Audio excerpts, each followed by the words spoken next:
Laughing started the second 71-year-old Nora Whitcomb backed a rattling hay wagon into Grayson Ag and Power. Strapped to the boards behind her truck was a black flywheel diesel engine, so heavy the trailer springs looked ready to snap. Men came out of the service bays wiping their hands. A salesman stopped mid-sip with coffee still at his mouth. Somebody pulled out a phone. Then Trent Grayson slapped the rusted flywheel and laughed hard enough for the whole parking lot to hear. "Mrs. Whitcomb," he said, "that is not a generator anymore. That is a grave marker with a crankshaft." People laughed because it was easy, because she was old, because the engine was ugly, because the future, at least in Cedar Ridge, Nebraska, had bright paint, touchscreens, financing plans, and warranty stickers. Nora did not answer. She only laid one gloved hand on the frozen iron, as if she was checking a pulse no one else knew existed. And 23 days later, when an ice storm folded Cedar Ridge into darkness, every polished backup system in town began failing one by one, except hers. The engine they laughed at became the only heartbeat left. If you have ever watched a quiet person get mocked right before everyone needs what they know, remember Nora Whitcomb, because this was never just about an engine. It was about what happens when a town forgets the difference between impressive and dependable. Nora's farm sat 7 miles north of Cedar Ridge, past the last grain elevator, past the old railroad spur where the county road narrowed and the wind had room to run. The Whitcomb place had never been pretty in the way real estate people use that word. The farmhouse leaned slightly toward the south. The barn roof carried patches in 3 different colors. The machine shed doors dragged on the ground when the frost rose, and every fence line looked like it had survived a private war with prairie weather. But the land was paid down. Not paid off anymore, but paid down. And to people like Nora, that difference still mattered. Her husband, Amos, had understood debt the way other men understood snakes. He did not fear tools. He did not fear weather. He did not fear work. But he hated owing another man the future. Amos Whitcomb had been a mill mechanic, then a farm welder, then the person every broke farmer called at midnight when a pump froze, a combine jammed, or a tractor died halfway across a field. He trusted old steel because old steel told the truth. It rattled before it broke. It smoked before it seized. It leaked before it failed. Computers, Amos used to say, quit like liars. One blank screen, and suddenly a man who paid $200,000 for a machine was standing in a field with no idea what had gone wrong. Nora used to roll her eyes when he said that. Then he died.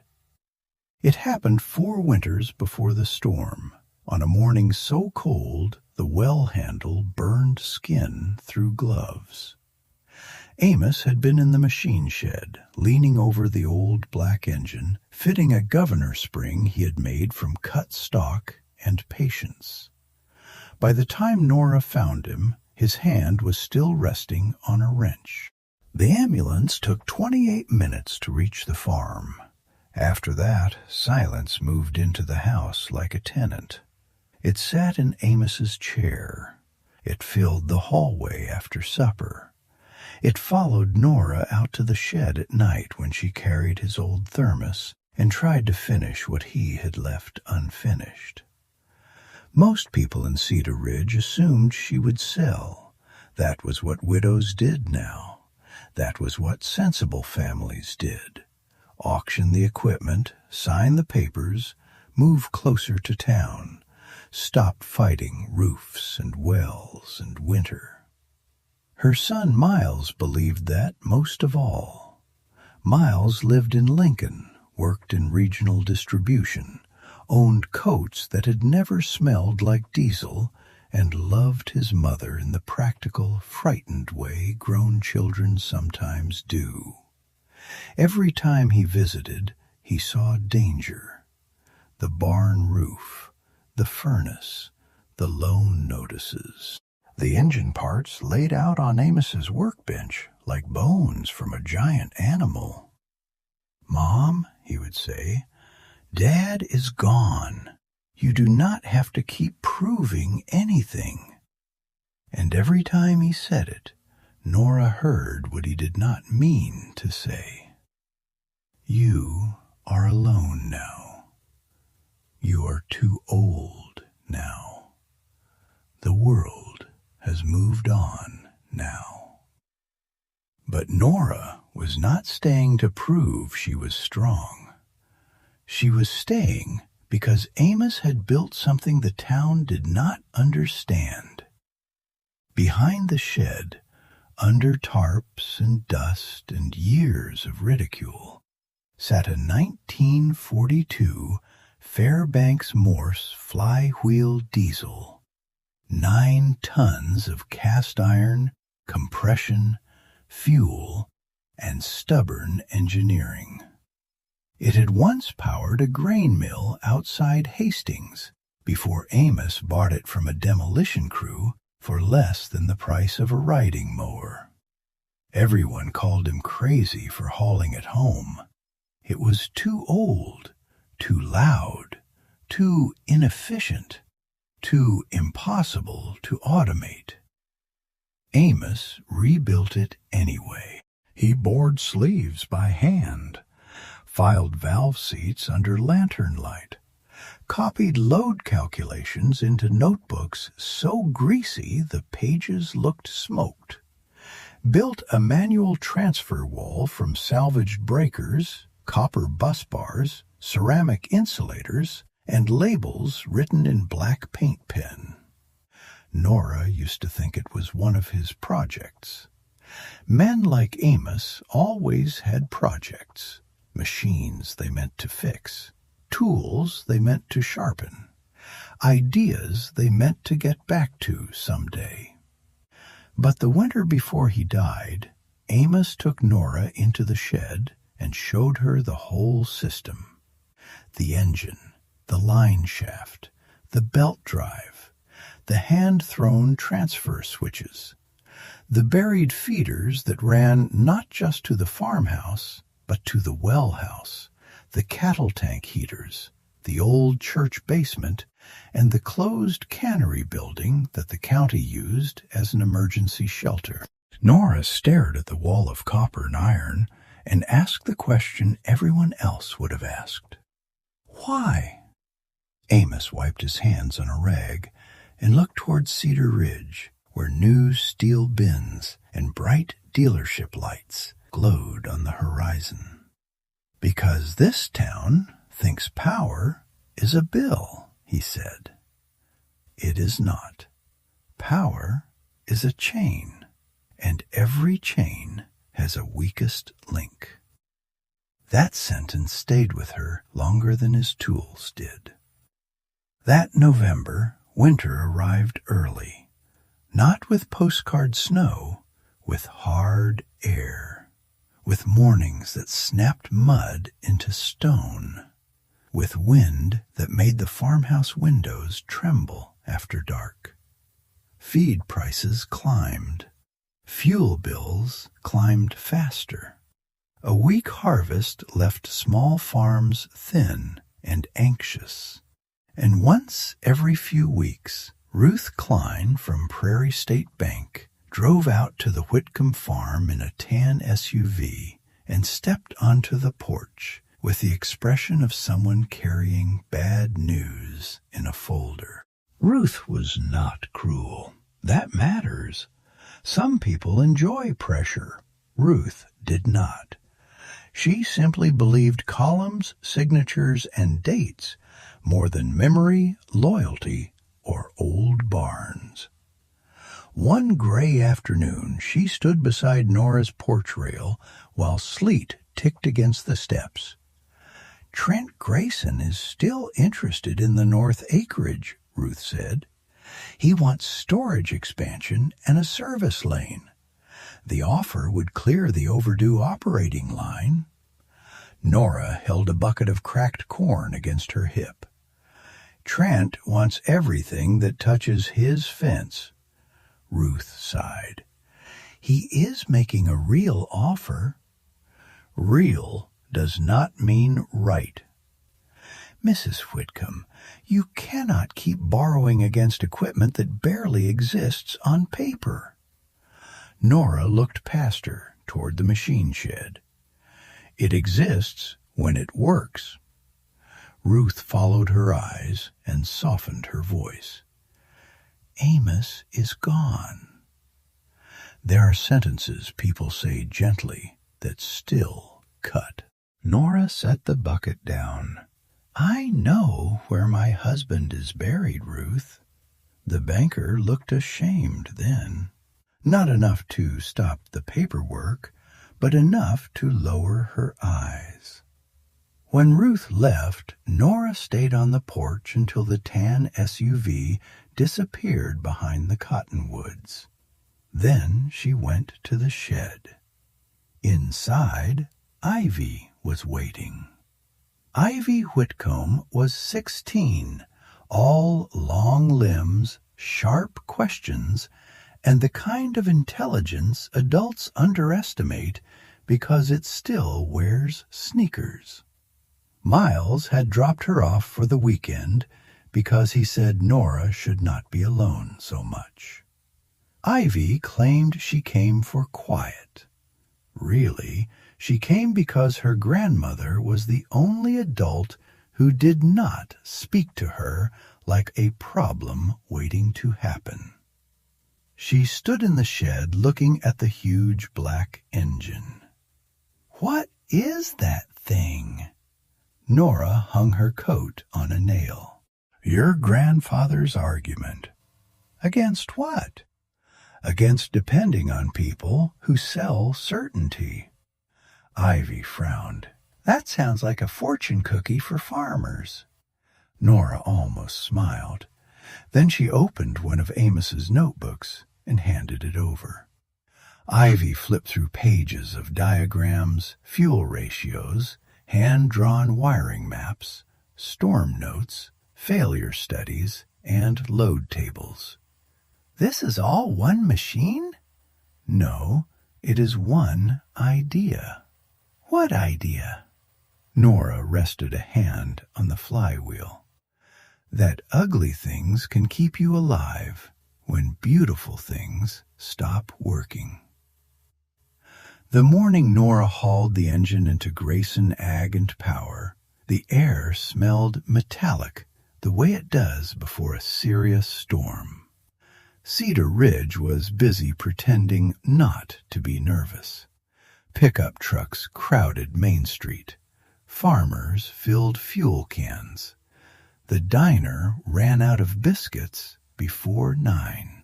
At the co-op, men talked about the forecast with the same fake confidence people use around hospital beds. And at the center of town stood Grayson Ag and Power. Glass front, red banners, new tractors lined up like trophies. Commercial generators displayed beneath signs promising smart monitoring, remote diagnostics, automatic cold start protection, and total emergency confidence. Trent Grayson owned all of it. He had inherited a repair garage from his father, and turned it into the richest business in 3 counties. He was not stupid. That made him more dangerous. Stupid men make mistakes. Smart, arrogant men build systems around their mistakes and call them progress. Trent knew financing. He knew marketing. He knew how to stand beside a machine and make a farmer feel old for questioning it. He also knew Nora Whitcomb was in his way. Her north acreage blocked the cleanest route for his expansion. Her refusal to sell irritated him, and her husband's old mechanical religion offended the future he sold for a living. So when Nora parked that rattling hay wagon in his lot, Trent saw more than an old woman needing parts. He saw a chance to make her small in public. Nora climbed down slowly and walked inside with a folded parts list. The showroom smelled like rubber mats, coffee, and new paint. 2 wall screens played the same advertisement on loop. Future-ready power, cloud-connected protection. Never be left in the dark. At the counter, Trent looked at her list. Governor spring, felt oilers, injector packing, and a needle valve, he read, for a Fairbanks-Morse 32E. Then he looked through the glass at the engine outside. His smile widened. Mrs. Whitcomb, that engine was old when my grandfather had hair. A few employees laughed. Colby Vance, the youngest mechanic, stepped outside and pulled the canvas tarp off like he was revealing a circus animal. The big black flywheel shone dull under the winter sky. Rust streaked the housing. A welded crack crossed one cover plate. The exhaust stack leaned slightly, like a bent stovepipe. Colby whistled. You could use this thing as a courthouse foundation. The men gathered quickly. Salesmen, drivers, farmers.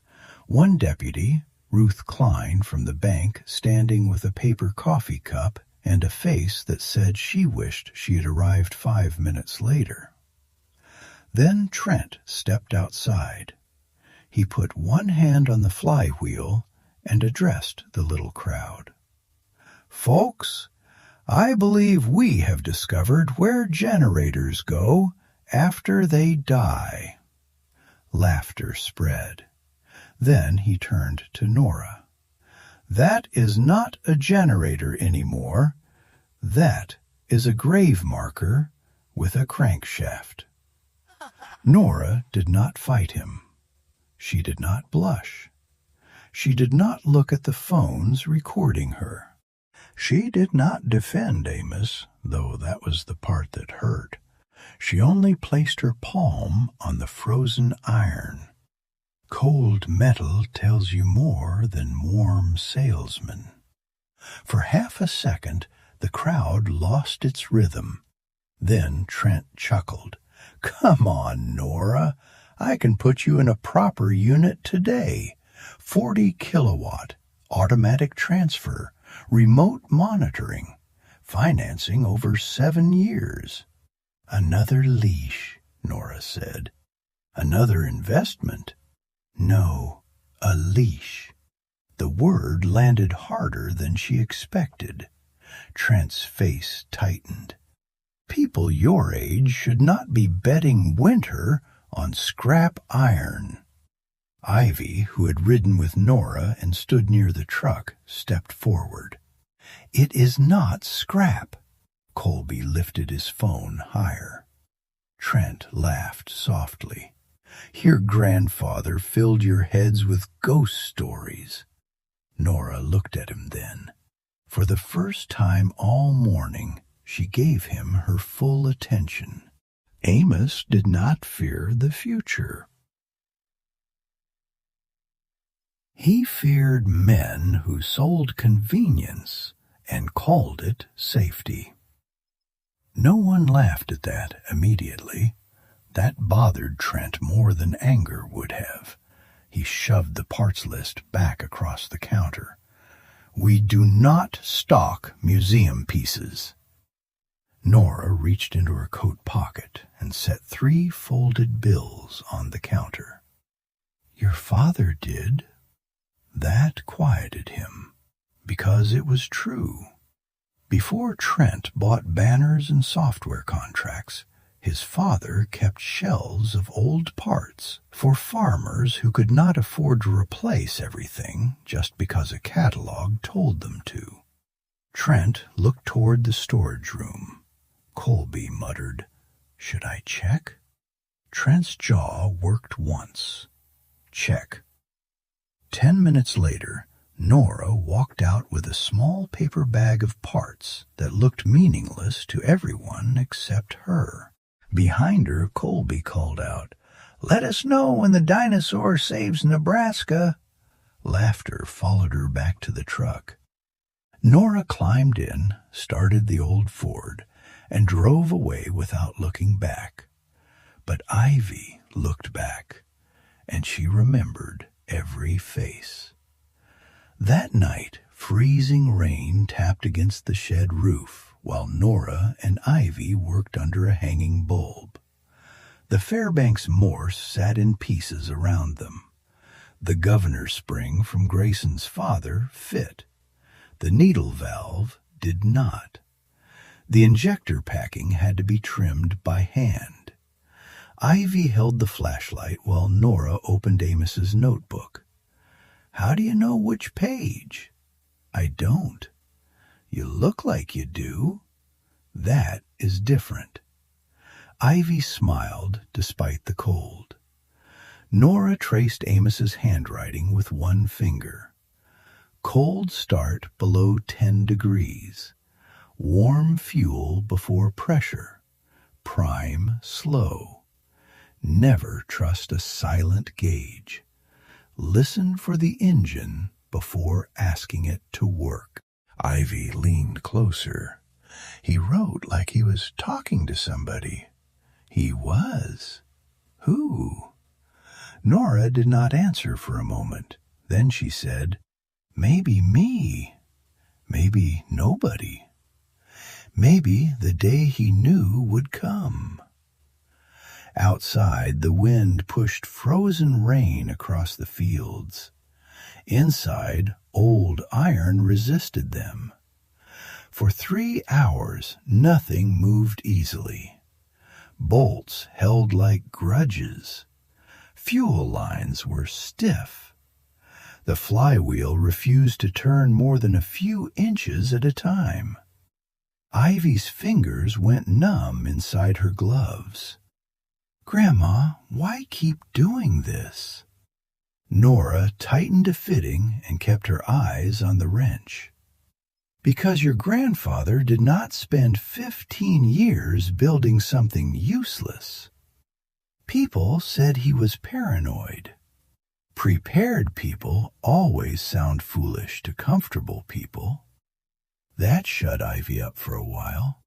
Not because she agreed, because it sounded too true to dismiss.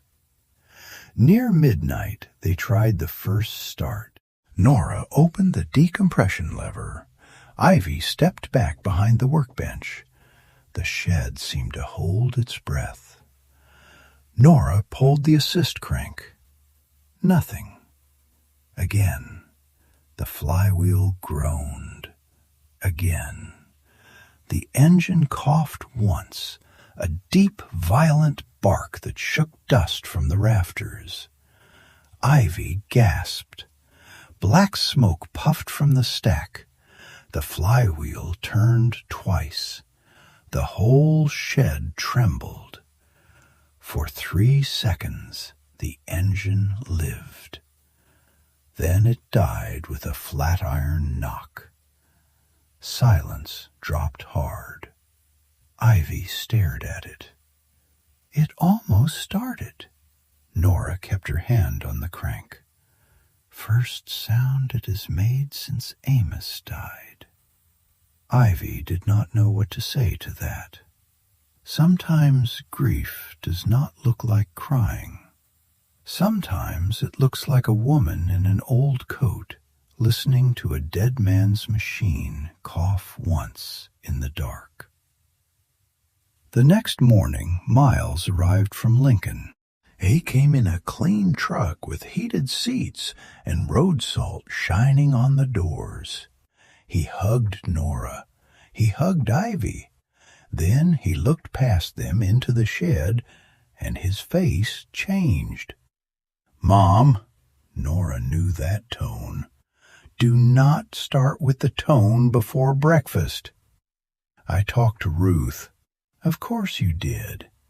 Trent's offer is serious. Everything is serious when land is cheap to the buyer." Miles rubbed his forehead. "The farm is bleeding money. The roof leaks. The furnace is limping. You are out here at midnight fixing a machine no insurance company even wants listed." Nora poured coffee into Amos's thermos. Miles lowered his voice. "I am not trying to take anything from you." "No," she said. "You are trying to make loss sound organized." That hurt him. She saw it. She regretted it. She did not take it back. Families often wound each other most deeply when both sides believe they are trying to help. Ivy stood in the doorway listening. Miles pointed toward the shed. "Dad is gone. That thing will not bring him back." The kitchen went still. Nora set the thermos down. For a second, she looked 71, then older. "Come with me." She led him to the shed and opened the tall cabinet behind the transfer wall. Inside were notebooks, dozens of them, storm records, grid maps, old newspaper clippings from winter outages in Nebraska, South Dakota, Iowa, Texas, hand-drawn load tables for the farm, the old church basement, the cannery shelter, the nursing home annex, and the town well booster. Miles flipped one open. "What is this?" "Your father's work." "This is a whole emergency system?" "Yes." "Why did he never tell anyone?" "He tried." Nora looked toward Cedar Ridge. "People prefer warnings after they become memories." Miles read a page in silence. Ice load on transmission arms. Fuel gelling risk below zero. Electronic lockout failures in unattended backup units. Manual transfer priority. Medical loads first. Water next. Heat always before comfort. Ivy watched her father's face change. Not belief yet, but a crack in certainty. Before he could speak, the shed lights flickered once. Just once. All three of them looked up. The forecast worsened the following week. The Weather Service called it a historic freezing rain event. The radio called it dangerous. The diner called it hype. Trent Grayson called it an opportunity. He announced a public emergency power demonstration for Friday afternoon. Free coffee. County officials. Generator discounts. Preparedness showcase. By then, everyone in Cedar Ridge had heard about Nora's engine. Most had watched one of Colby's videos. Some repeated Trent's grave marker joke at the feed store. Others said nothing, but smiled in the way people smile when they think kindness is unnecessary. Ivy wanted Nora to ignore the demonstration. Nora went anyway. "Why?" Ivy asked. because when someone tries to make a fool of you, it is useful to see how hard they work. The Grayson lot was packed when they arrived.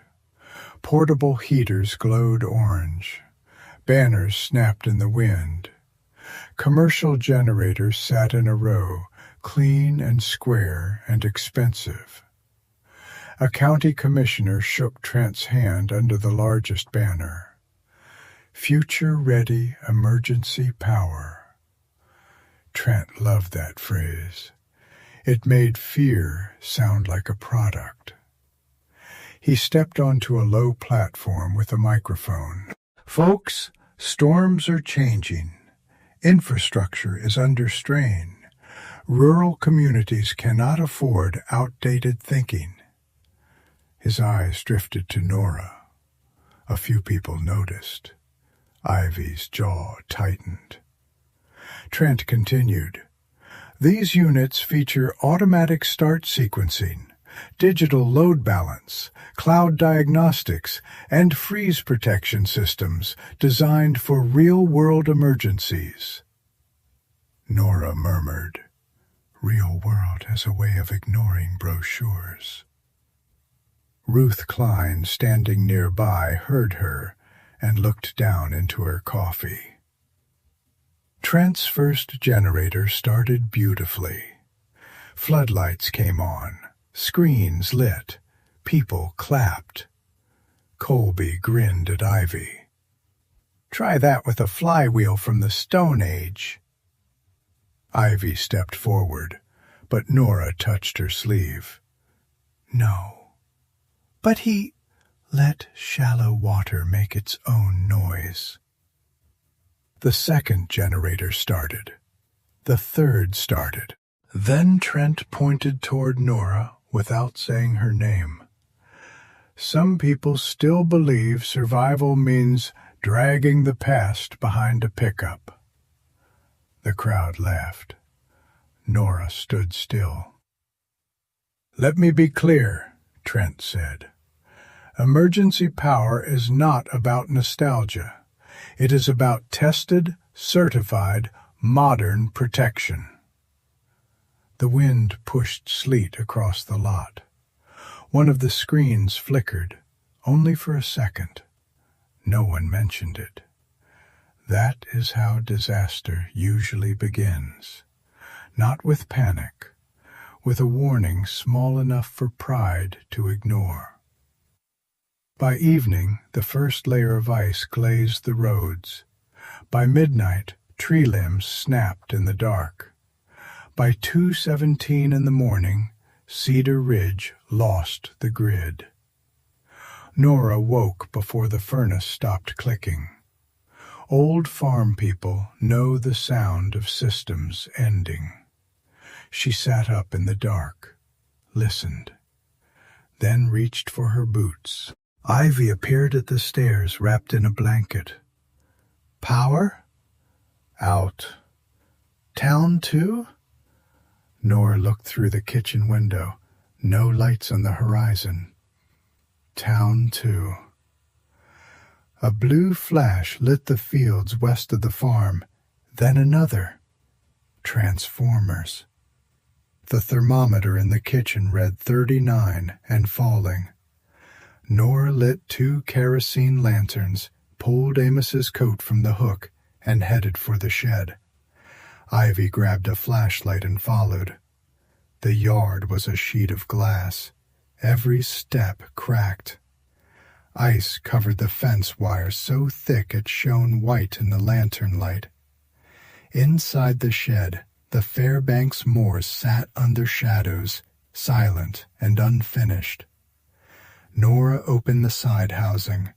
Ivy held the lantern close. "What broke last night?" Nora listened before she looked. That was one of Amos's habits. Machines make liars out of people who only use their eyes. She touched the linkage, moved the flywheel, waited. Then she found it. Governor shoe chipped. "Can you fix it?" Not with the part we have. Ivy's face went pale. Outside, another transformer burst somewhere beyond the cottonwoods. Miles's truck skidded into the yard 15 minutes later. He came into the shed breathless, with ice in his hair. Grayson's systems are failing. Nora looked up. What failed? Fuel heaters, sensors, lockouts. I don't know. People are at his dealership yelling. The church shelter is cold.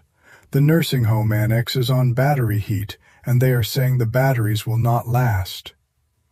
Ivy whispered, Grandpa's notes. Miles looked at the engine. Can we start it? Nora held up the chipped governor's shoe. Not yet. For the first time since he was a boy, Miles looked to his mother as if she knew the road through the dark, and he did not. What do we do? Nora went to Amos's cabinet. She opened 3 drawers, moved old bearings, loose fittings, rags, tins of bolts. Nothing. Then she stopped. Above the workbench, screwed into the wall, was a strip of spring steel Amos had once cut from an old hay-rake tine. Nora stared at it. Ivy saw her expression. What? Your grandfather saved ugly things. She removed the strip, clamped it to the vise, and began shaping a temporary shoe by lantern light. This was not magic, that is important. No miracle descended into the shed. No secret machine fixed itself because the story needed it. It was knowledge. Ugly, slow, specific knowledge. How much pressure a governor could tolerate. How spring steel behaved below zero. How to make a temporary part carry a load long enough for better help to arrive. How to work when fear wanted your hands to rush. Nora filed. Miles heeded. Ivy held the lantern and read Amos's notes aloud. Never force the speed. Let the engine find rhythm before load. Nora nodded. Again. Warm fuel before pressure. Again. Medical loads before comfort. Water before lights. Heat before pride. Miles stopped moving. Ivy looked at him. Those were not technical notes anymore. They were Amos, talking through paper in the worst night Cedar Ridge had seen in years. Across town, Grayson Ag and Power was losing control. The bright showroom was dark except for battery lamps. One commercial generator had shut down after a low-temperature sensor fault. Another had gelled fuel in a line despite its heater. A third kept rejecting load because voltage spikes confused the control module. Customers shouted at the counter. My wife's oxygen concentrator is dead. My hog barn heaters are out. The nursing home is freezing. Trent stood behind the counter, coat on, face gray. Colby held a tablet with a cracked screen and kept tapping the same reset command. It says protected shutdown. Then unprotected, Trent snapped. I can't. It is locked. That was the whole problem, laid bare in one sentence. A machine built to protect itself had forgotten it was supposed to protect people. Back at the Whitcomb shed, Nora fitted the temporary governor's shoe and tightened the housing. Her fingers shook from cold. Ivy saw it and did not mention it. Miles primed the fuel line. Ivy warmed the injector pump with a hand torch. Nora checked the decompression lever, opened the fuel rack, then stood at the assist crank.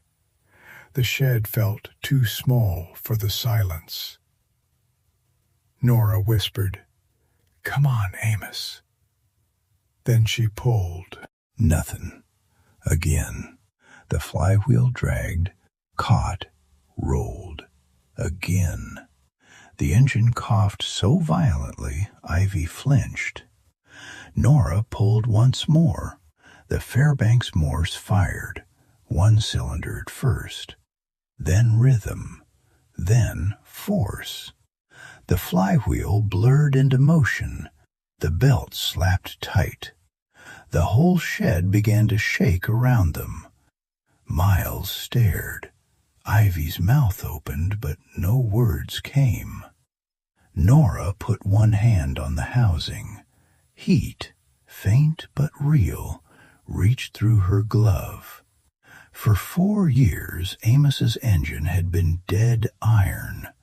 Now it was standing up in the dark. "Do not load it yet," Nora said. Her voice was calm. Her eyes were wet. "Let it breathe." For 10 minutes they watched the gauges. Oil pressure rose. Fuel flow steadied. Voltage climbed through the old alternator Amos had coupled to the line shaft. Then Nora threw the first manual switch. The shed lights came on, not bright, not pretty, but alive. Ivy laughed once, shocked.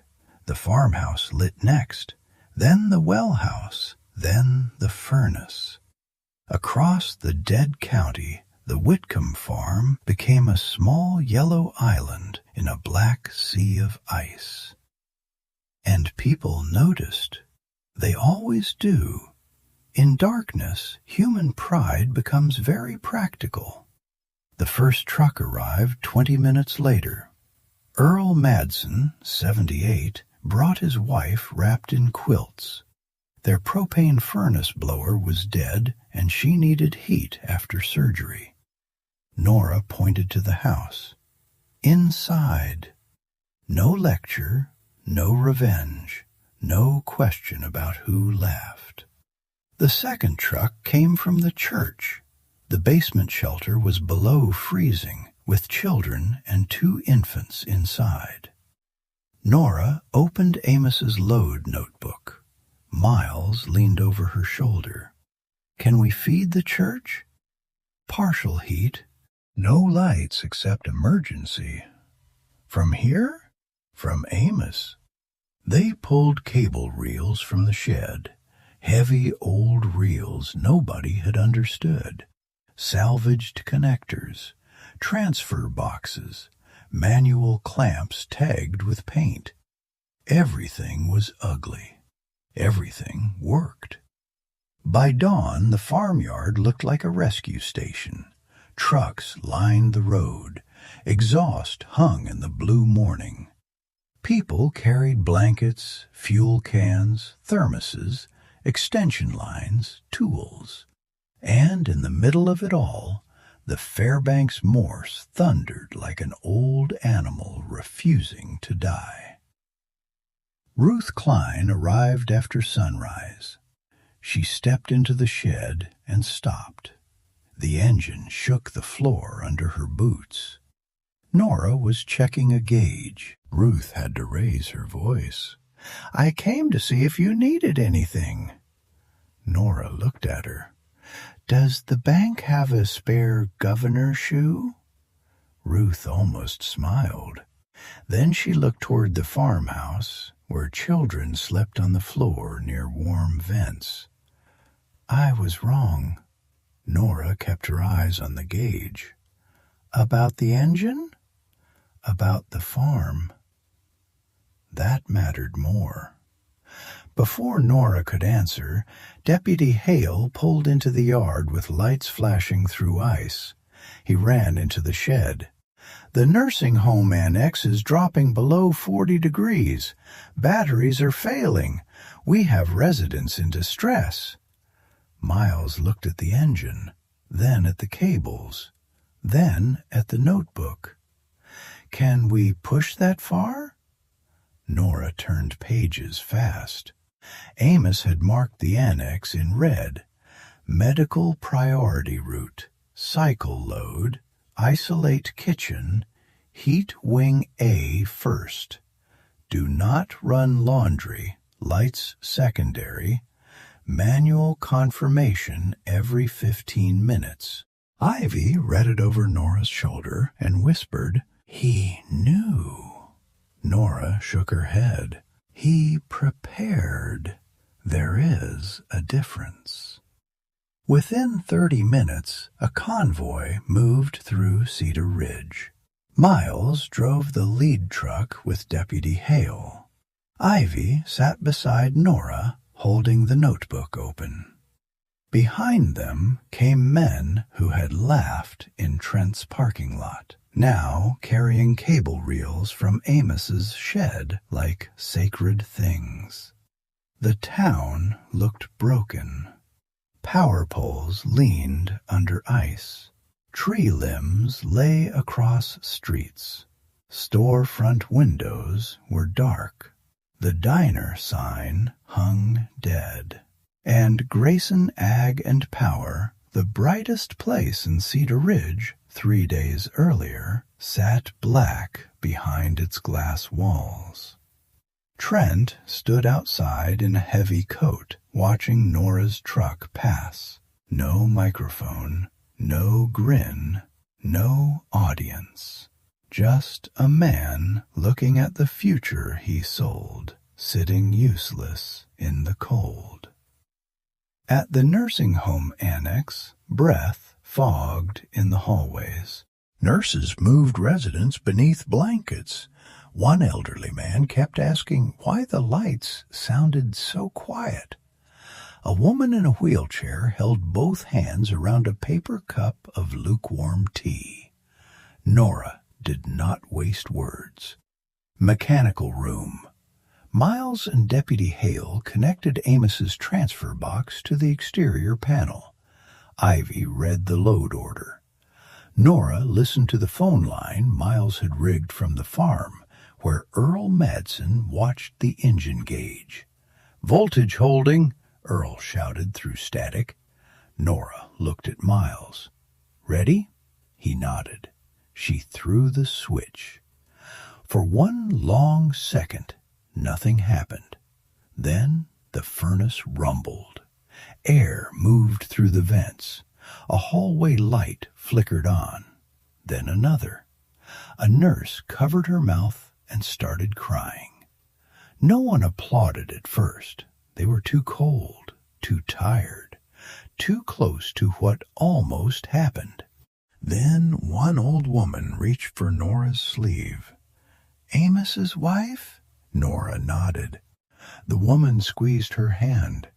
"He fixed my boiler in '97. Wouldn't take money because my husband was sick." Nora looked away. Sometimes a life comes back to you in pieces, through people you did not know were carrying it. Outside, Trent Grayson approached from the parking lot. He had driven himself. No employees, no cameras. His face looked smaller without confidence on it. Nora stepped out into the wind. For a while, neither spoke. The temporary cable line hummed faintly behind them, running from the annex through the frozen street back toward the farm. Trent looked at it. "That old engine is carrying this building?" "Part of it." "And the church?" "Part of it." "And your farm?" "Enough." He laughed once, but it was not amusement. "I sold half this county on never being left in the dark." Nora waited. He looked toward the dead dealership down the road. Turns out the dark read the fine print. That was the first honest thing he had said to her in years.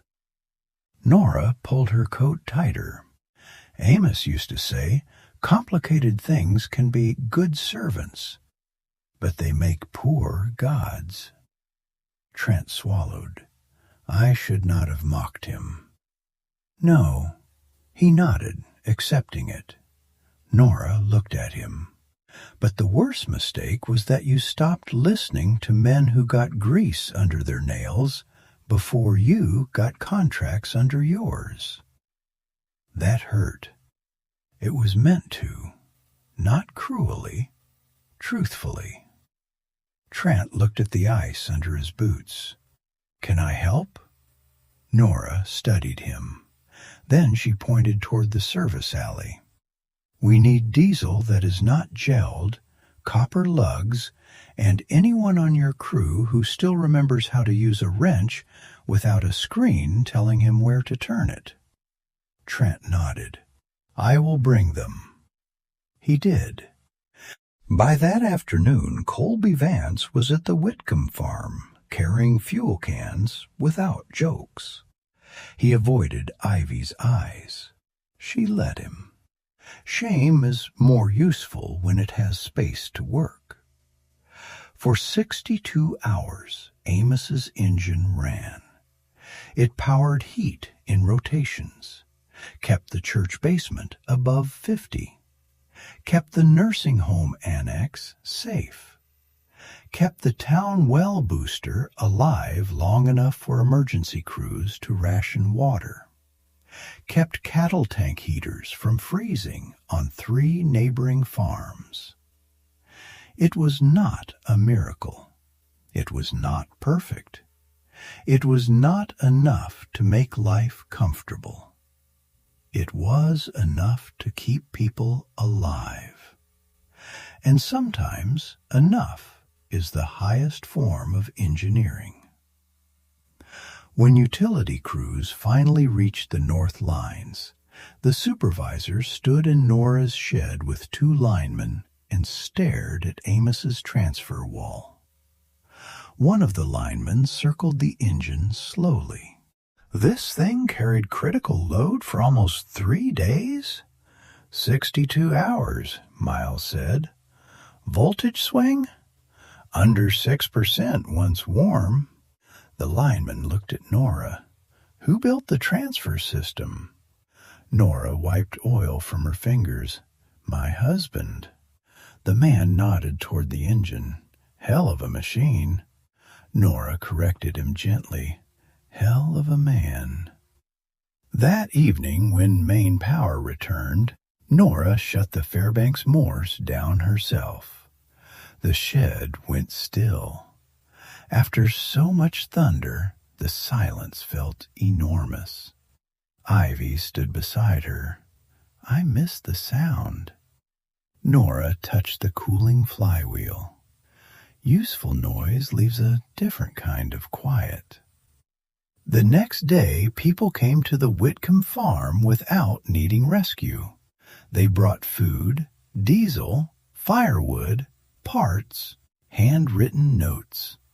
A hand-painted sign from the church children that said, "Thank you, Mrs. Nora." Ruth Klein came too, carrying another folder. Nora met her on the porch. "If that is more bad news, it can wait until coffee." Ruth handed it over. "It is not bad news." Inside were foreclosure suspension papers, an emergency agricultural restructuring approval, and a community petition with more than 400 signatures. Ruth cleared her throat. "The board voted to protect the property while relief funds are processed." Nora stared at the pages. "Why?" Ruth looked toward the shed. "Because people get sensitive about foreclosing on the farm that kept their parents warm." Nora's mouth trembled once. Only once. Then she looked toward the machine shed where Amos's engine sat cooling in the cold. For 4 years she had been told the farm was a burden, the engine was scrap, and Amos's work was a widow's refusal to move on. Now the same town needed a folder to save what winter had already proven. The Whitcomb place was not obsolete. It was prepared. Spring came late that year. Ice left the ditches first, then the roads, then the shaded fence lines. Cedar Ridge repaired poles, replaced transformers, reviewed emergency plans, and quietly stopped laughing at old mechanical systems. Grayson Ag and Power survived. Trent changed the sign out front, not the whole sign, just one line under the company name. Modern Systems, Mechanical Backup, Local Knowledge. People said it was marketing. Maybe it was. But when a man starts selling humility, he has at least admitted the market exists. Colby spent that summer apprenticing with 2 retired diesel mechanics. Ruth became the bank employee small farmers wanted in the room when loan committees met. Miles moved back on weekends first, then more often, then permanently by harvest. He did not return because he suddenly hated modern life. He returned because he finally understood what Amos had been defending. Not the past, not rust, not stubbornness. Resilience. Ivy applied to study mechanical engineering, but whenever anyone asked what kind, she gave the answer Amos would have loved. The kind that still works when the manual gets wet. Nora turned the old machine shed into the Whitcomb Emergency Mechanics Workshop. At first, 6 teenagers came, then 12. Then half the county wanted their kids on the list. They learned what fuel does in deep cold, how belts behave under load, why a simple governor can save a system, why automatic shutdown is not the same as protection, how to read a gauge, how to listen for a bearing before it screams, how to respect new technology without worshiping it. Amos's notebooks were copied and bound. The original pages stayed in the cabinet, and the Fairbanks-Morse remained where it had always been, clean now, maintained, ready. Not as a monument. A monument is something people look at after usefulness ends. That engine was not done being useful. One autumn evening, Ivy found Nora in the shed, standing beside the flywheel as the sun went down beyond the fields. "You ever wish Grandpa had been here to see it?" Ivy asked. Nora looked at the engine. Every day. "Do you think he would have said, 'I told you so'?" Nora smiled. "No." "What would he have said?" Nora ran her hand over the black iron, over the place Trent had slapped when everyone laughed. "He would have said, 'Check the oil.'" Ivy laughed. Nora did too. And for the first time in a long time, the shed did not feel haunted by what was missing. It felt inhabited by what remained. After the storm, Cedar Ridge liked telling the story as if the lesson had always been obvious, as if everyone had secretly respected Nora, as if Amos had always been known as a genius, as if the town had not laughed when an old woman hauled a dead-looking engine into a polished parking lot and asked for parts no one thought mattered. But truth is rarely welcomed at the door. Usually, truth stands outside in the cold for a while. It wears work gloves. It smells like fuel. It looks inconvenient. It asks people to prepare before pride is ready. And because it does not flatter anyone, people laugh. Until the lights go out. That is the part Cedar Ridge never forgot. Not because old machines are always better. they are not. Not because new technology is always foolish. It is not. The lesson was sharper than that. A society becomes fragile when it confuses convenience with safety, confidence with competence, and newness with strength. Nora Whitcomb did not save Cedar Ridge to humiliate anyone. She saved it because Amos built something dependable, and she loved him enough to finish the work after everyone else called it foolish. That kind of loyalty is quieter than revenge and stronger than pride, because reliable things do not beg to be admired. They wait for the night the lights go out.